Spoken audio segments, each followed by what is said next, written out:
السلام علیکم دوستو، آج 15 اگست کے تعلق سے بیان لے کر حاضر ہوئے ہیں، تو آئیے دیر نہ کرتے ہوئے چلتے ہیں بیان کی طرف۔ طرح سے یہ ملک بنا، پیسے سے نہیں بنا، ان سرمایہ داروں اور ذمہ داروں سے نہیں بنا، یہ ملک نوابوں نے نہیں بنایا، جاگیرداروں نے نہیں بنایا، بلکہ اس ملک کی بنیاد میں ہزاروں نہیں لاکھوں آدمیوں کی جان لگی ہے۔ سڑکوں پہ قافلے کٹ گئے، گاڑیاں پوری ٹرین کٹ گئی، لوگوں کو نماز جنازے نہ ملے، قبر نہ ملی، کفن نہ ملا، غسل نہ ملا، اور یہاں تک دیکھا گیا کہ بعض لوگوں کے سیریوں کو، کھوپڑیوں کو جنگلوں میں کتے گھسیٹے پھرے۔ اتنی جدوجہد اور اتنی قربانی کے بعد یہ ملک اللہ تبارک و تعالیٰ نے عطا فرمایا۔ ہر شخص کا یہ خیال تھا، ہر شخص کا یہ تصور تھا، ہر شخص کی یہ سوچ تھی کہ ہم وہاں پہنچیں گے، الحمدللہ وہاں ہمیں اسلامی نظام ملے گا، قرآن کا قانون ملے گا، اللہ کی کتاب کا قانون ملے گا، محمد عربی صلی اللہ علیہ وسلم کا دستور ہمیں ملے گا۔ لیکن جب یہاں پہنچے اس وقت تو کیا ملتا، آج تک نہ ملا۔ قرآن کریم میں اللہ تبارک و تعالی جل شانہ نے اعلان کر دیا، الف لام میم احسب الناس، کیا لوگوں کا یہ خیال ہے، کیا لوگوں کا یہ گمان ہے، کیا لوگوں نے یہ تصور کر رکھا ہے، کیا لوگوں نے اپنے دلوں میں یہ بات بٹھا رکھی ہے، احسب الناس ان یترکوا ان یقولوا آمنا، یہ کہ اتنا کہنے پر چھوڑ دیے جائیں گے آمنا، ہم تو تیری ذات کو مانتے ہیں۔ اتنا کہنے پر چھٹکارا ہو جائے گا، موت کے وقت کامیاب ہو جائے گا آدمی، قبر کے وقت کامیاب ہو جائے گا، پلسرات میں کامیاب ہو جائے گا، میدان حشر میں کامیاب ہو جائے گا، صرف اتنا کہنے سے آمنا، او پروردگار میں تو تیری ذات کو تسلیم کرنے والا تھا، میں تو تجھے ماننے والا تھا۔ اب بات آتی ہے، ارے تم بھی دوستوں کو پرکھ کے دیکھتے ہو، رشتہ داروں کو آزما کر دیکھتے ہو، وَهُمْ لَا يُفْتَنُونَ، میں بھی تو تمہیں آزما کر دیکھوں گا، تم کیا کرتے ہو، زبان سے کیا کہتے ہو اور عمل کیا کرتے ہو۔ وَلَقَدْ فَتَنَّا الَّذِينَ مِن قَبْلِهِمْ فَلَيَعْلَمَنَّ اللَّهُ الَّذِينَ صَدَقُوا وَلَيَعْلَمَنَّ الْكَاذِبِينَ۔ فرمایا البتہ تحقیق میں خدا کی یہ عادت ہے، میں خدا بند کریم کا یہ مزاج ہے، میں پروردگار عالم کے یہاں یہ طریقہ ہے، میں بھی آزما کر دیکھا کرتا ہوں، یہ مجھے ماننے والا زبان کی نوک سے مانتا ہے یا دل کی کوٹھڑی میں بھی میرے لیے کوئی جگہ موجود ہے، میں بھی دیکھتا ہوں۔ لیکن آج حالات یہ ہیں، پروردگار عالم نے ہمیں پرکھا، ہمیں آزمایا، فرمایا وعد اللہ الذین آمنوا وعملوا الصالحات منکم، اللہ پاک فرماتے ہیں میرا ایمان والوں سے وعدہ ہے اور جو کام اچھا کرتے ہیں تم میں سے، لیستخلفنہم فی الارض، میں ان کو زمین کی بادشاہت عطا کروں گا، ان کو ملکیت عطا کروں گا، ان کو میں دنیا کا اقتدار بخشوں گا، کما استخلف الذین من قبلہم، جیسا کہ میں نے پہلے لوگوں کو بھی آزمایا، یوں ہی دے کر اقتدار۔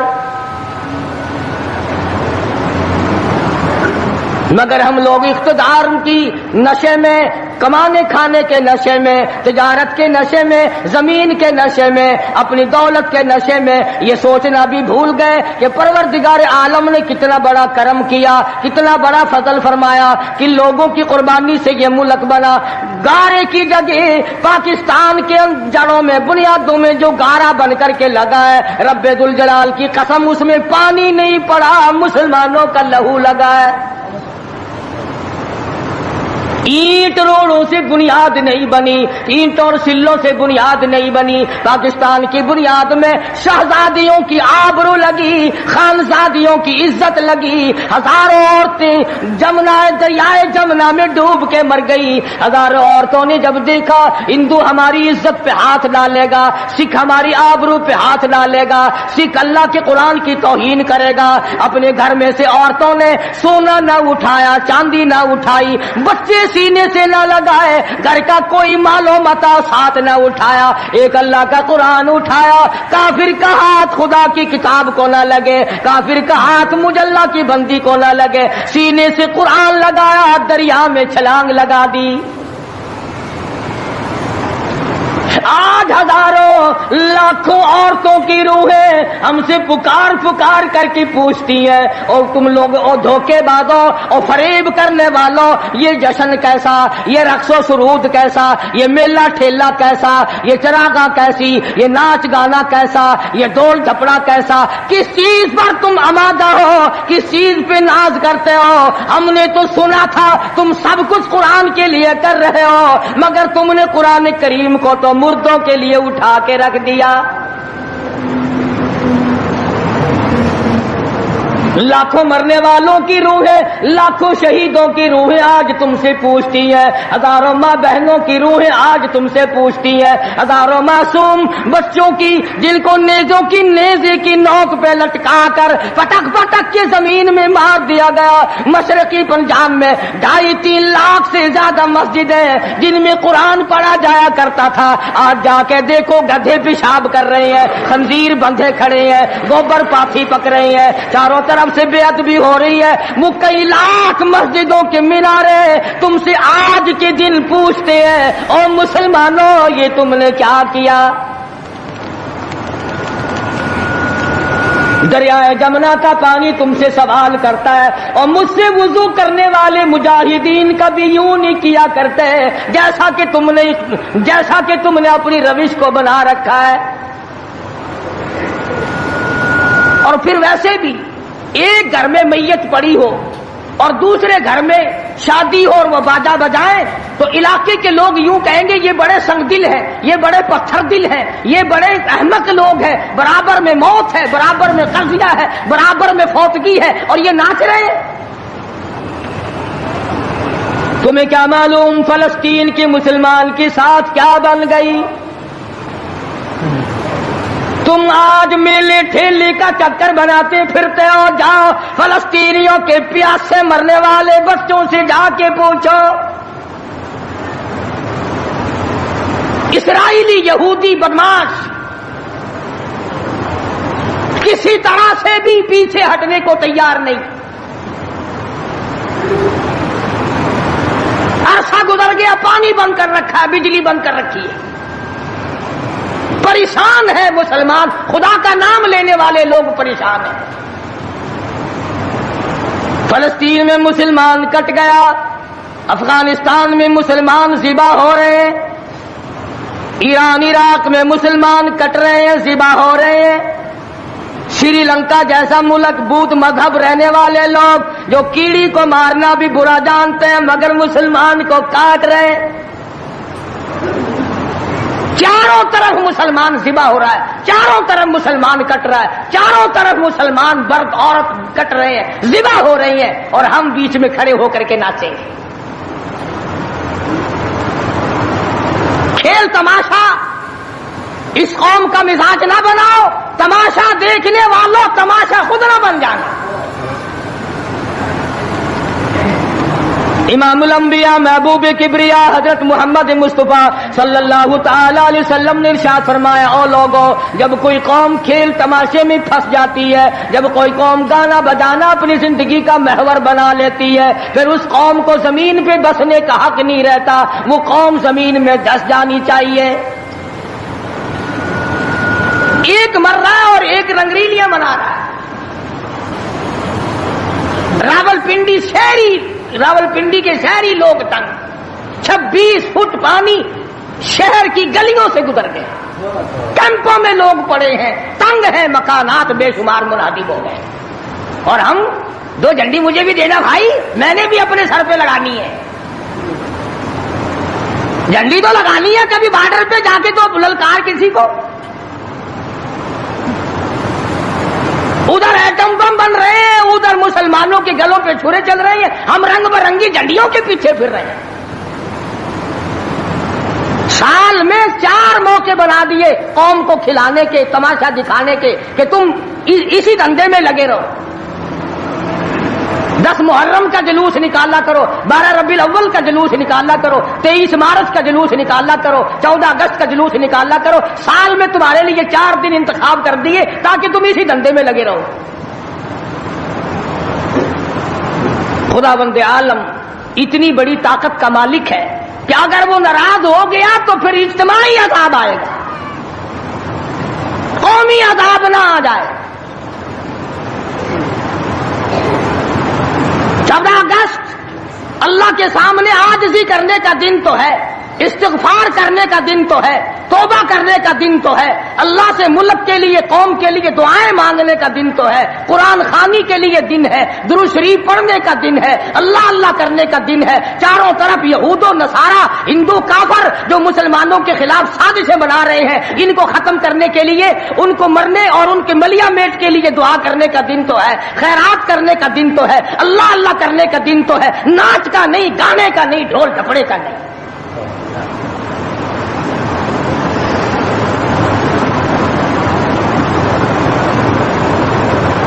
ترقی اس کا نام نہیں کہ فلاں جگہ اونٹوں کی دوڑ ہو گئی, فلاں جگہ گھوڑوں کی دوڑ ہو گئی, فلاں جگہ لوگوں کی دوڑ ہو گئی, فلاں جگہ چھوکروں کی دوڑ ہو گئی. ترقی کے اور بڑے راستے کچھ کر کے دکھاؤ.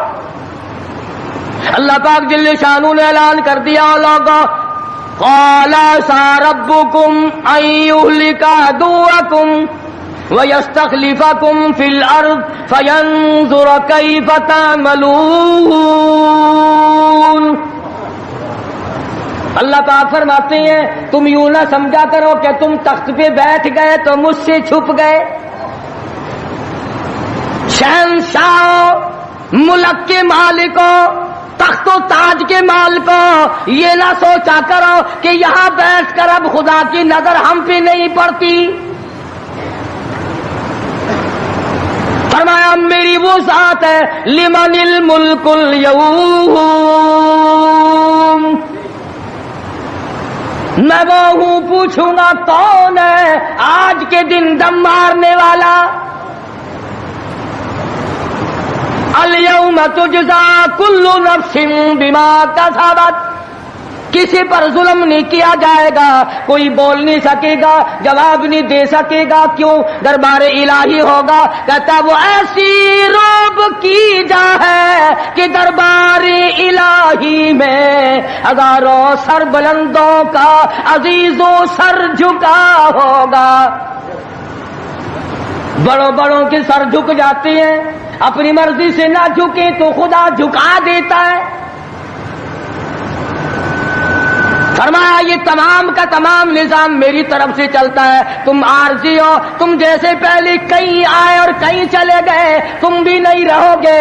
اللہ پاک نے فرمایا باقی رہے گی میری ذات. اس لیے ہوش کر کے ہر آدمی کو قدم اٹھانا چاہیے, تاجر کو بھی, پیر کو بھی, مولوی کو بھی, افسر کو بھی, تمام لوگوں کو ہوش کر کے قدم اٹھانا چاہیے. کوئی ایسی صورت نہ ہو جس سے خامخواہ ہم عذاب میں گرفتار ہو جائیں. حضرات صحابہ اکرام رضوان اللہ تعالی علیہم اجمعین انہی چیزوں سے ڈرا کرتے تھے.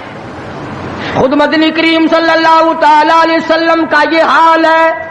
راستے میں پڑی ہوئی کھجور آپ نے اٹھا کر منہ میں ڈال لی. سیدہ فرماتی ہیں ہماری اماں ام المومنین رضی اللہ تعالیٰ عنہ کہ ساری رات حضور کو نیند نہ آئی. میں نے بار بار پوچھا کیا بات ہے, کوئی تکلیف ہے؟ فرمایا نہیں. پھر نیند کیوں نہیں آتی؟ فرمایا راستے میں کھجور پڑی تھی, میں نے اٹھا کر اس لیے منہ میں ڈال لی ضائع نہ ہو جائے. اب مجھے یہ بات تنگ کر رہی ہے, نہ معلوم کسی کا حق نہ ہو اور میرے حلق کے نیچے چلا گیا. قیامت میں اگر مطالبہ کیا تو میں کیا جواب دوں گا؟ سیدنا فاروق اعظم رضی اللہ تعالیٰ عنہ کا زمانہ آیا. آپ نے اہل مدینہ کو اکٹھا فرمایا اور فرمایا کہ تم جانتے ہو میں تجارت کرتا تھا, اور آج تم نے مجھے ایک کام میں مشغول کر دیا خلافت کے، اب میرے گزر اوقات کی کیا صورت ہوگی؟ تو تمام صحابہ کرام نے، اہل مدینہ نے یہ فیصلہ کیا کہ متوسط درجے کا جو کھانا ایک عام آدمی کھا سکتا ہے اتنا وظیفہ مقرر ہو جائے۔ چنانچہ فاروق اعظم رضی اللہ تعالیٰ عنہ کا وظیفہ مقرر ہو گیا۔ امیر المومنین خلیفۃ المسلمین 22 لاکھ مربع میل کا حکمراں، کابل سے لے کر طرابلس تک کا حکمراں، فاروق اعظم جس کو خدا کے نبی نے اللہ میاں سے مانگ کے لیا۔ ایک دن جمعے کے اندر خطبہ ارشاد فرما رہے ہیں، خطبہ دے رہے ہیں، صحابہ کہتے ہیں ہم نے امیر المومنین فاروق اعظم کو تہمت کو دیکھا، منجلے اور لنگی کو دیکھا، ایک لنگی میں ایک چادر میں 12 پیوند لگے ہوئے تھے،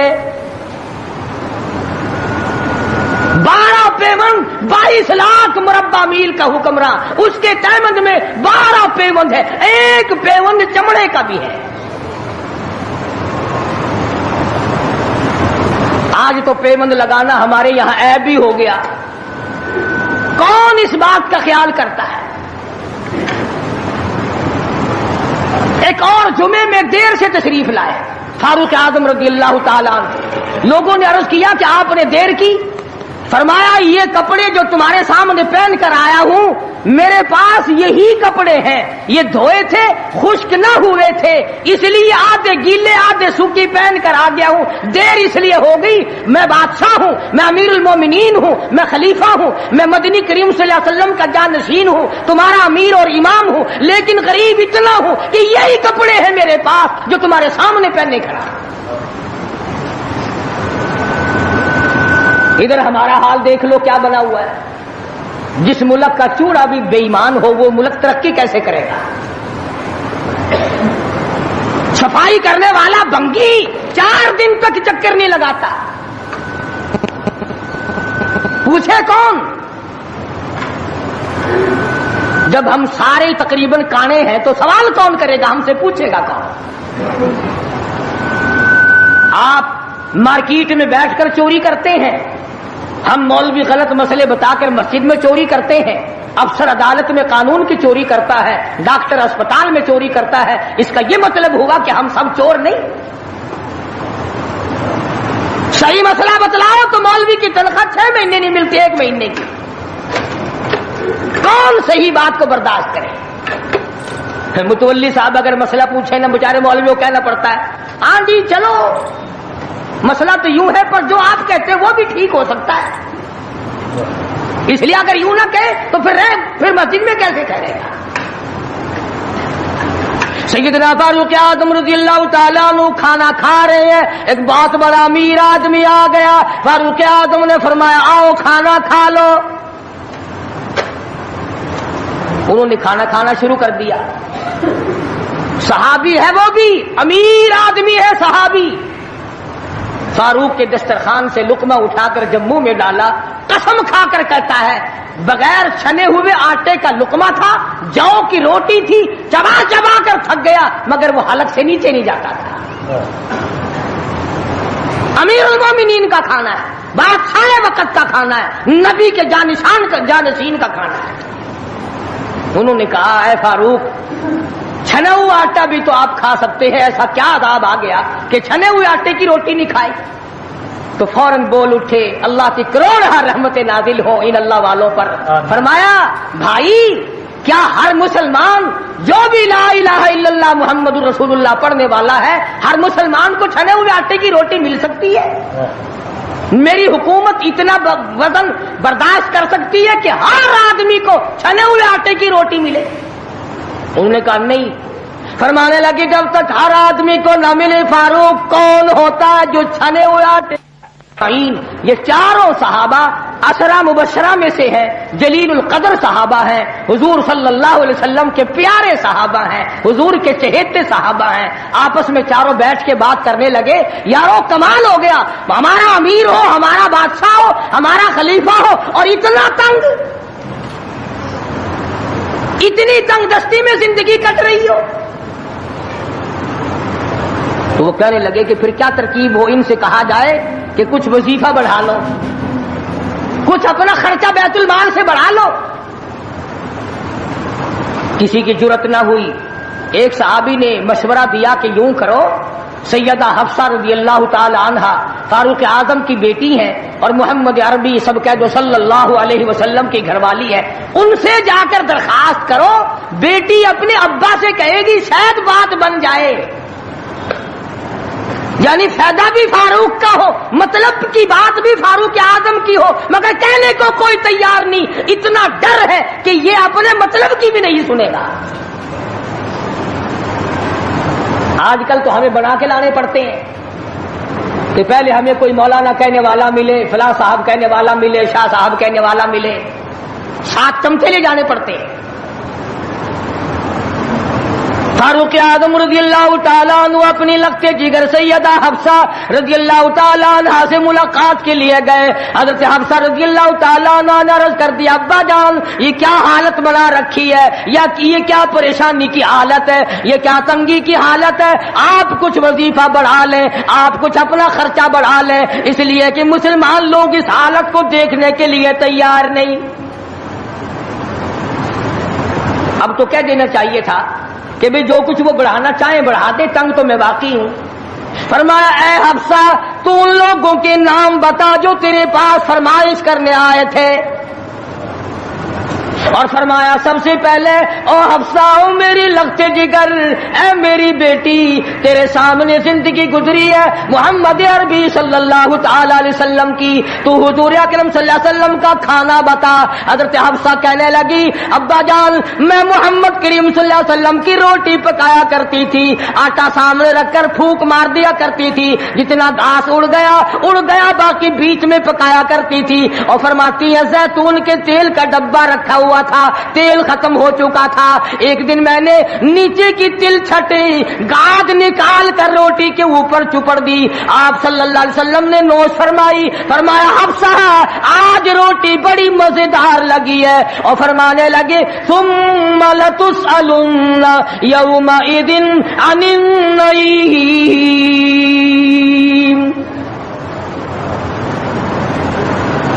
فاروق اعظم رضی اللہ تعالیٰ عنہ فرمانے لگے اے حفصہ میرے تیرے نبی نے، میرے تیرے محبوب نے دنیا میں یہ کھانا کھایا ہو اور میں ان سے الگ کھانا تلاش کروں، میری ان کی ملاقات کیسے ہوگی؟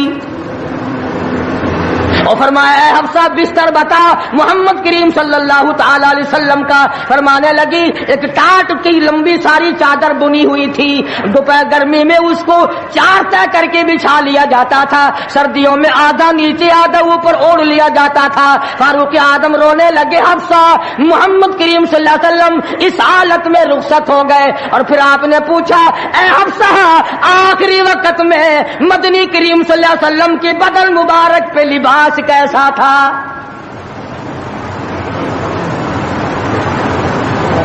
وہاں لباس کی حالت، کھانے کی حالت یہ ہے، یہاں بنگلوں کی گنتی نہیں، کوٹھیوں کی گنتی نہیں،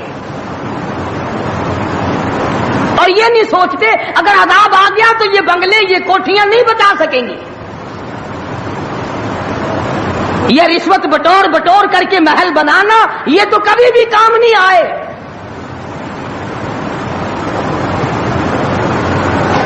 لوگوں کے ذہن کو گندا کرنے کے لیے طریقہ کار بنا رکھے ہیں۔ خدا کی بات پرس سے کون پیچھے رہ سکتا ہے؟ جب وہ پکڑتا ہے پھر توبہ کی مہلت نہیں دیتا۔ فرعون کے سر میں 400 سال تک درد کبھی نہیں ہوا، نزلہ کبھی نہیں ہوا۔ فرمایا حتی اذا ادرکہ الغرق،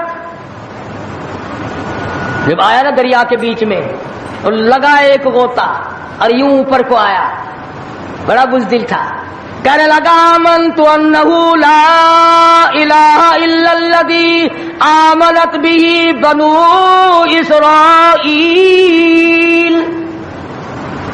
وانا من المسلمین، میں رب العالمین کو مانتا ہوں، میں بنی اسرائیل کے رب کو مانتا ہوں۔ آواز آئی جبریل اس کے منہ میں گانا ٹھونس دے، یہ اب مجھے ماننے لگا ہے جب میں نے پکڑ لیا، میری پکڑ کے وقت ماننا یہ تو ماننا نہ ہوا۔ کوٹے میں کتنا بڑا عذاب آیا، سینکڑوں آدمی مر گئے، کتنے لاپتہ ہو گئے. چاروں طرف خلقت خدا کی پریشان ہے.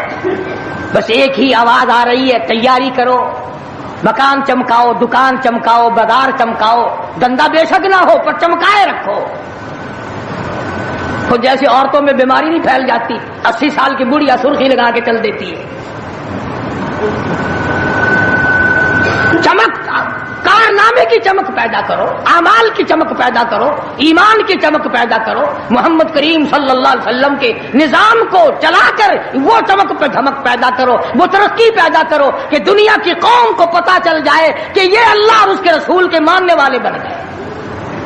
اب ان سے خطرہ کھاؤ. تمہیں معلوم ہے فاروق کے ایک ایک کپڑے میں پیون تو 12 تھے, پیٹ میں روٹی جو کی تھی, مگر چاروں طرف کے کافر کانپا کرتے تھے, لرزتے تھے کہ اگر فاروق کا ادھر سے گزر بھی ہو گیا تو بات بگڑ جائے گی.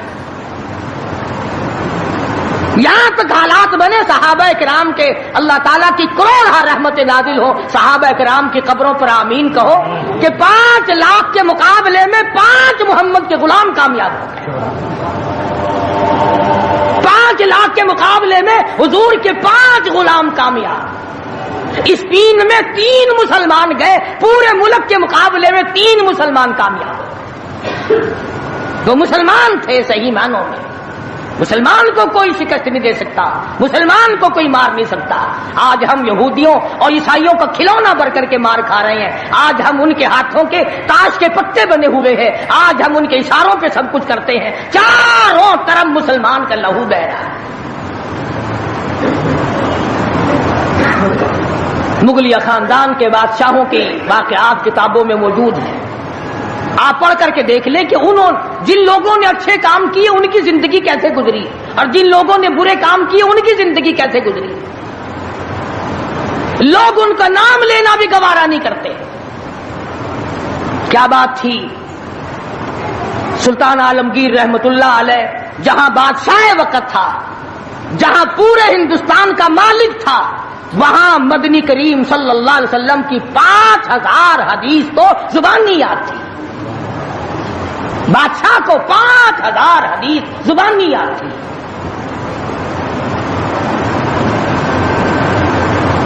سلطان صلاح الدین خلجی رحمہ اللہ بادشاہ گزرا ہے.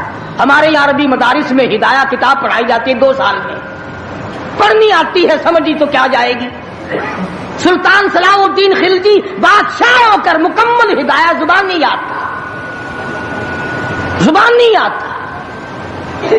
عالمگیر بادشاہ کی فوج کا جو کمانڈر تھا وہ اتنا بڑا عالم تھا کہ آج بھی شرح قائد وغیرہ اور امور عامہ اور میر زاہد وغیرہ جو کتابیں ہیں منطق کی اور طرح طرح کی, یہ تمام عالمگیر کی فوج کے کمانڈر کی لکھی ہوئی ہیں. اللہ والے تھے. اور حد یہاں تک ہو گئی کہ مغلیہ خاندان کی ایک لڑکی ہے سلیمہ سلطانہ, اس نے قرآن مجید کی ترجمے کی تفسیر کی کتاب مانگی. ملا عبد القادر بدایونی انچارج ہے کتب خانے کا, کتاب گم ہو گئی تو لڑکی نے باپ سے لڑ کر جائیداد ضبط کرا دی کہ قرآن کی تفسیر کی کتاب کتب خانے سے کیوں گم ہو گئی. اتنا بڑا علم کا قدر تھا لوگوں کے دلوں میں. اور محمد کریم صلی اللہ علیہ وسلم کے دین کو لوگ بادشاہ مانا کرتے تھے, وزیر مانتے تھے, سفیر مانتے تھے, درویش و قلندر مانتے تھے. عوام کے تمام جذبات جو تھے وہ اسلام کے صحیح احساسات کے مطابق تھے. تو میں عرض کر رہا تھا, یہ کسی کا گلہ نہیں, یہ کسی کا شکوہ نہیں, کسی کو گالیاں دینا مقصود نہیں. اگر اتنی بات کہہ دوں تو کوئی بے جانا ہوگا کہ حرف آئے نہ کہیں, حرف آئے نہ کہیں ان کی مسیحائی پر, حرف آئے نہ کہیں ان کی مسیحائی پر, اور درد اتنا تو نہ تھا تیری دوا سے پہلے. یہ تو بہت زیادہ کڑوی ثابت ہوئی تیری دوا, یہ تو پہلے درد سے بھی زیادہ درد ہو گیا, تو نے یہ کیسی دوا پلا دی.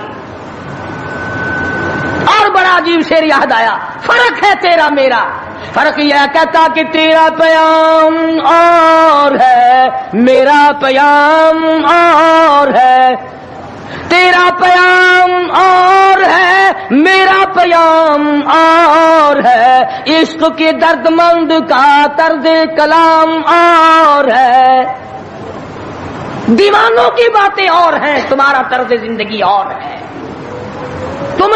ہم نے صحابہ سے طرز زندگی سیکھا، ہم نے محمد عربی صلی اللہ علیہ وسلم سے طرز زندگی سیکھا، ہم نے عمر بن عبدالعزیز سے طرز زندگی سیکھا، ہم نے سلطان عالمگیر سے سیکھا، سلطان صلاح الدین خلجی سے سیکھا، ہم نے شمس الدین التمش سے سیکھا، تم نے طرز زندگی انگریز سے سیکھا۔ کب تک انگریز کے ترقی کے وارث بنو گے؟ انگریز کا لعنتی قانون کیوں پیارا لگتا ہے؟ وہی رسم و رواج، وہی طریقہ کار، کچھ کم تو ہوگی، ورنہ اب بھی کئی لوگ گلے میں پھانسی لٹکا کے چلتے ہیں اور فخری انداز میں چلتے ہیں کہ میرے گلے میں پھانسی لٹکی ہوئی ہے۔ جو لباس یہودی کا ہے، جو لباس ایک عیسائی کافر کا ہے، وہ مسلمان کے لیے زیب نہیں، کامیابی کا ضامن نہیں ہو سکتا۔ 4 دن نماز کا مذاق اڑایا گیا تھا 2 سال پہلے، دفتروں میں صفیں بچی، لوٹے آئے، یار لوگ اٹھ کے چائے کے لیے جانے لگ گئے، ارے بھی آؤ نا نماز پڑھو، انہوں نے کہا یار تم پڑھو ہم ابھی آتے ہیں۔ 4 دن کی نماز، ورنہ قوم کی اقتصادی حالت، قوم کی اخلاقی حالت اور قوم کی نمازی حالت اگر ٹھیک ہو تو بزرگوں نے لکھا ہے کہ اس قوم کو کوئی نیچا دکھا ہی نہیں سکتا۔ 3 چیزیں پیدا کرو، قوم کی نمازی حالت سدھارو، قوم کی اخلاقی حالت سدھارو، قوم کی اقتصادی حالت سدھارو، اس قوم کو کوئی نیچا نہیں کر سکتا۔ جس قوم کے ہاتھ میں تلوار ہو اور سینے میں قرآن ہو اور بازو میں جان ہو، اس قوم کو کوئی نیچا نہیں کر سکتا۔ لیکن جو قوم ناچ گانے کی عادی بن جائے، جو قوم میلے ٹھیلوں کی عادی بن جائے، جو قوم رسم و رواج کے پیچھے لگ جائے اور خدا کے قرآن کو صرف مردوں کے لیے اٹھا کے رکھ دے، اس قوم کا خدا کے پاس کوئی ضمانت نہیں ہے۔ میں یہ عرض کر رہا ہوں کہ چاروں طرف مسلمانوں پہ مصیبت ہی مصیبت ہے، اپنے ملک میں بھی، کوٹے میں، راولپنڈی میں، فلسطین میں، ایران عراق میں، افغانستان میں، سری لنکا میں، چاروں طرف مسلمانوں پر عذاب آیا ہوا ہے۔ تو ہمیں اللہ میاں سے ڈرنا چاہیے، ہمیں خوف کھانا چاہیے، ہمیں دعا مانگنی چاہیے، ہمیں سجدے میں پڑھ کے رونا چاہیے، ہمیں جھنڈیاں لگا کر ناچ نہیں کرنا چاہیے، اور جو ایسا کرتے ہیں وہ غلط ہے، جو کراتے ہیں وہ بھی غلط ہے۔ ہم اس بات میں کسی سے نہیں ڈرا کرتے، حکومت کرے، حکومت کرائے، چھوٹے یونین کرائے، ایم ڈی اے کمیٹی کوئی بھی کرائے، اس وقت میں یہ حرکت بالکل غلط۔ تم کو سکھایا کسی نے ہے یہ کہ قوم کو کھیل تیشے میں، کھیل تماشے میں پھنسا کر اپنا الو سیدھا کرنا چاہتے ہو؟ قوم کی نمازی حالت کو بہتر بناؤ، قوم کی اقتصادی حالت بہتر بناؤ، قوم کی اخلاقی حالت بہتر بناؤ، قوم کو سمجھاؤ کہ بہو بیٹی کی عزت ایک ہے، بہن بیٹی کی عزت ایک ہے، تم سب کی بہن ایک ہے، تم سب کی عزت اور آبرو ایک ہے، تمہارا خدا ایک ہے، تمہارا نبی ایک ہے، تمہارا کعبہ ایک ہے، تمہاری جلی اللہ پاک نے جنت ایک بنائی ہے اور ایک ایمان کا رستہ بنایا ہے۔ کسی سے دھوکہ کرنا، کسی سے فریب کرنا، کسی سے دغا بازی کرنا، لوٹ کھسوٹ مچانا، یہ طریقہ بالکل غلط ہے، اور فضول اور عبث اور ضائع کرنا۔ ویسے کہتے غریب ملک ہے جی، غریب ملک ہے جی، غریب ملک، یہ کروڑوں روپیہ غریب ملک کے پاس کہاں سے آ جاتا ہے ضائع کرنے کے لیے؟ ہم تو یہ کہیں گے کہ کل کو 14 اگست ہے، کل کو زیادہ سے زیادہ عبادت کرو، فلم نہ دیکھو، تلاوت کرو، استغفار کرو، اور وہ شہداء جنہوں نے 47 میں اپنی جانیں قربان کی، اپنی عزت قربان کی، اپنا سب کچھ قربان کر دیا، خدا کی قسم آج تک لوگ ایسے موجود ہیں 36 سال کے بعد بھی سیٹ نہ ہوئے۔ ان کی روحوں کو قرآن پڑھ پڑھ کر کے بخشو، ان کے لیے بخشش کی دعائیں کرو، خراج تحسین پیش کرو ان لوگوں کو جنہوں نے اس ملک کو حاصل کرنے کے لیے اپنی جان کا قیمتی نذرانہ پیش کیا۔ تمہارا کیا ہے؟ تمہارا تو ناخون بھی نہیں کٹا۔ ہاں، تمہیں کیا تکلیف پہنچی تھی ملک بنانے میں؟ کب تم بنانے والوں میں آگے آئے تھے؟ اب جو مرتا اخبار میں آ جاتا فلانا بھی تحریک پاکستان کا بانی تھا، ہم نے بانی دیکھے نہیں، عوام نے بنایا ہے، لوگوں نے بنایا ہے، اور لوگ ہی اس کی خیر خواہی کر سکتے ہیں۔ اور لوگوں کو چاہیے کہ ایک اور بات میری سن لو آخری، اگر یہ ملک نہ رہا تو پھر مسلمانوں کو روئے زمین پہ جگہ ملنی مشکل ہو جائے گی۔ جغرافیائی حیثیت سے اس کا محل وقوع ایسا ہے کہ یہ مسلمانوں کے پاس رہا تو چاروں طرف کے مسلمانوں کو ساتھ آئے گا، اور یہ بچے گا خدا کے قرآن کے صدقے میں، یہ بچے گا نبی کے لائے ہوئے فرمان کے صدقے میں، یہ ہماری کوششوں سے یا ہمارے ہے زیادہ ہتھیار بنانے سے نہیں بچتا ہے۔ تو اس لیے قرآن مجید کو جگہ دو، اسلام اور ایمان کو جگہ دو، قرآن کا جھنڈا بلند کرو، ایمان کا جھنڈا بلند کرو۔ آؤ 14 اگست کو مل کر سب دعا کریں کہ ہم آئندہ جھوٹ نہیں بولیں گے، ہم آئندہ رشوت نہیں لیں گے، ہم آئندہ کسی سے دغا نہیں کریں گے، ہم کم نہیں تولیں گے، ہم کم نہیں ناپیں گے، ہم ملاوٹ نہیں کریں گے، ہم غلط مسئلے بتا کر لوگوں کے ایمان کا بیڑا غرق نہیں کریں گے۔ پھر تو ہمارے لیے یہ بڑا بہترین دن ہے۔ اور اگر ہم ان تمام چیزوں میں سے کچھ بھی چھوڑنے کو تیار نہیں، پھر اس دن کی کوئی حیثیت نہیں، پھر کھیل تماشے کا دن ہے اور کچھ نہیں۔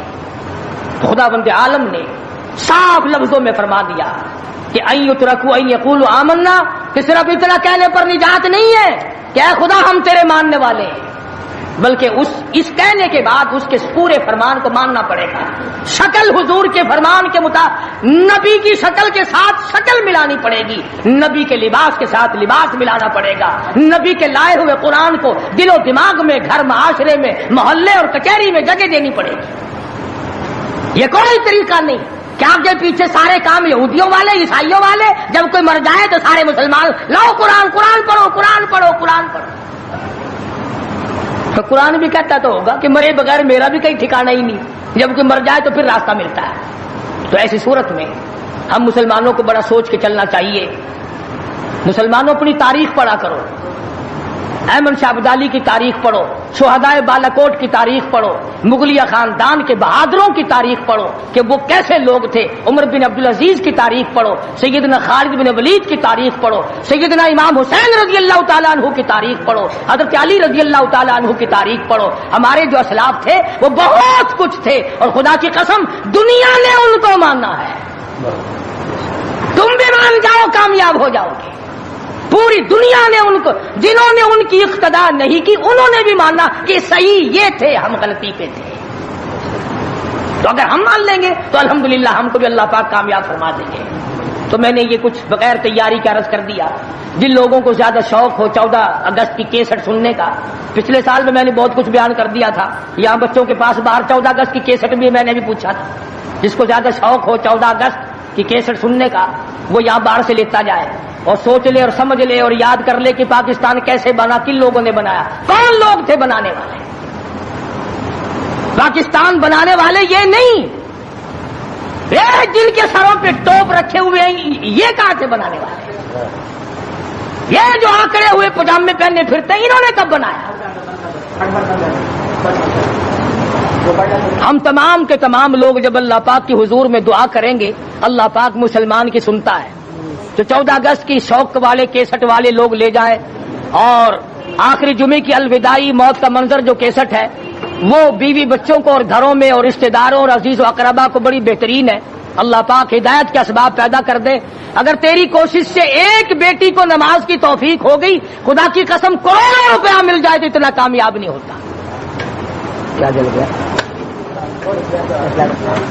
اللہ تبارک و تعالی ہم سب کا حامی و ناصر ہو، اور ساری مسلمان قوم کا پوری دنیا میں نگہبان اور محافظ بن جائے۔ وآخر دعوانا الحمدللہ رب العالمین۔ اللهم صل وسلم وبارك على سيدنا مولانا محمد النبي الأمي الهاشمي وعلى آله وأصحابه برة الكرام۔ پروردگار عالم پاکستان کو صحیح معنوں میں پاکستان بنا، الہ العالمین اس ملک کو استحکام نصیب فرما۔ یا اللہ پاکستان کو پائیدار اور مضبوط بنا۔ یا اللہ اس ملک میں خدائی نظام جاری فرما۔ یا اللہ قرآن مجید کا نظام جاری فرما، محمد کریم صلی اللہ علیہ وسلم کا لایا ہوا نظام جاری ساری فرما۔ یا اللہ انگریز کے کالے قانون کو مٹا، کفریہ نظام کو مٹا، یا اللہ جو اس راہ میں رکاوٹ بنتے ہیں، قرآن نہیں آنے دیتے، انگریز کے قانون کو چلایا چاہتے ہیں، ان کو ہدایت عطا فرما۔ ان کے مقدر میں اگر ہدایت نہیں تو ایسے لوگوں سے پاکستان کی زمین کو پاک فرما دے۔ الہ العالمین پاکستان کو چوروں سے بچا، رشوت خاروں سے بچا۔ یا اللہ جو پاکستان کو تباہ کرنا چاہتے ہیں تو ان کو برباد کر دے۔ یا اللہ پوری دنیا کے مسلمانوں کی غیب سے نصرت فرما۔ یا اللہ فلسطین کے مسلمانوں کی غیب سے اعانت فرما۔ یا اللہ وہ مظلوم مسلمان ہر طرف سے گھرے ہوئے پریشان ہیں، خداوندہ رحم فرما، ان سب پہ کرم فرما، افغانستان کے مجاہدین کو کامیاب فرما۔ یا اللہ یہ ایران عراق جھگڑا مسلمانوں کا آپس میں خام خواہ اٹھا ہوا، ان کو ہدایت عطا فرما، ان کو سمجھ عطا فرما۔ یا اللہ پوری دنیا کے مسلمانوں کی جان مال عزت آبرو اور ایمان کی حفاظت فرما۔ یا اللہ سب بیماروں کو شفا عطا فرما۔ کئیوں نے کہا جو بستیوں میں قریب بیمار ہیں، یا اللہ سب کو شفا عطا فرما۔ دور کے نزدیک کے جتنے بھی ہیں، ایک ساتھی نے بتایا کہ 10 مہینے کی بچی 2 مہینے سے بیمار ہے، اللہ پاک اپنے خزانے سے صحت عطا فرمائے، سب کے دکھ دردوں کو دور فرما۔ یا اللہ ناچ گانے سے بچا، رسم و رواج سے بچا، رقص و سرود کی محفلوں سے بچا، میلوں ٹھیلوں سے بچا۔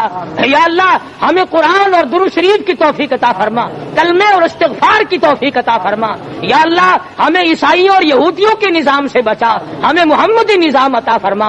یا اللہ مرتے وقت کلمے اور ایمان کی دولت عطا فرما۔ یا اللہ کوٹے اور پنڈی میں جو ہمارے بھائی پریشان ہیں ان کی پریشانیوں کو تو دوستوں امید کرتے ہیں بیان آپ کو اچھا لگا ہوگا۔ 15 اگست کے تعلق سے مسلمانوں کا کس طرح سے یوگدان رہا ہے۔ تو پھر ملتے ہیں ایک نئے بیان کے ساتھ، تب تک کے لیے خدا حافظ، شکریہ۔